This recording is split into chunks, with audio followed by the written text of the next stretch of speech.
I just saw Linkin Park in Dallas, and I cannot even begin to describe how amazing the experience was. So let's get into it.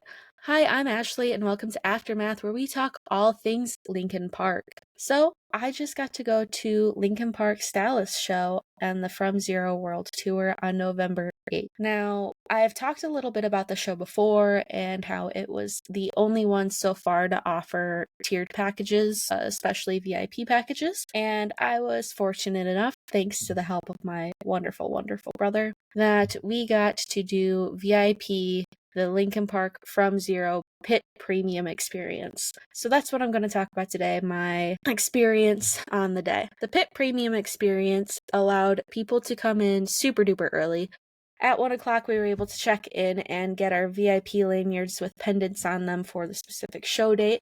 From there, we were allowed to pick up our little Linkin Park customized bag of goodies that came with VIP 1, VIP 2, Heavy as the Crown, Emptiness Machine, and there is a third one, and I'm blanking on that. But basically, anyone who paid for one of these packages got this goodie bag, and it was a Linkin Park duffel bag, a beanie hat. We got a what they called commemorative ticket. It was a commemorative ticket, but it was also a magnet kind of on an acrylic. It's super duper cool. We got a Sharpie marker and a numbered poster, so the Dallas State poster. And from there, they ushered us through Globe Life Field to this really cool VIP lounge. It's clearly used for important events at Globe Life. They allowed it to be used for us. Linkin Park music was blasting the whole time. Everyone who got VIP tickets got to mingle amongst each other, so a bunch of Linkin Park fans just co-mingling. They served food, which was mostly kind of finger foods and like small things, so like little mini sliders and fries and chips and crackers and whatever. It was filling. Don't get me wrong. It was absolutely filling. And they had a bar. There was a special Emptiness Machine drink, which I unfortunately did not get because it was alcohol. We were going to be there a long day. I did not want to be dehydrated, but it looked really good. They had a canvas that we could all tag. So everyone was tagging where they're from and how much they are supporting the band, supporting Emily, how excited they were, whether it was their first concert. Super cool. People were getting into art, trying to mimic Mike's style. And then they had some memorabilia out. So they had some drum kit pieces of Rob's. They had Brad's headphones. They had Mike's guitars. Some of them were ones that he designed the art on himself. Same with Dave's. They had some of Joe's turntables. And they had the Emptiness Machine art that Mike had made that's in the Emptiness Machine music video. And they also had Chester Bennington's microphone.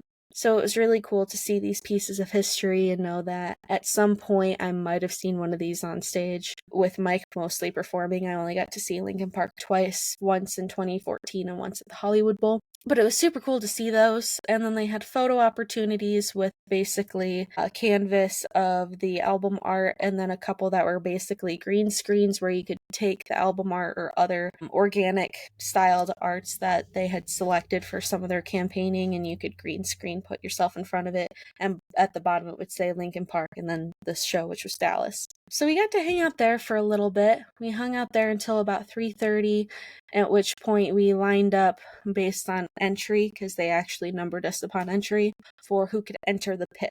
So we were around 70, but because of how the stage was set up, where they had a catwalk, so it jutted out, my brother and I were able to still end up on the rail. It was kind of iffy at that point, but we were able to end up on the rail. So that was really cool, but now it's 3:30ish and the first performance isn't until about 5, and that was Helmet. So we had to wait a little bit, but we got to meet some really cool people. I met another girl named Ashley. She's super fun. I adore her. Got to talk about all of our experiences, whether it was someone's first show, how many times they'd seen them, kind of bonding, basically.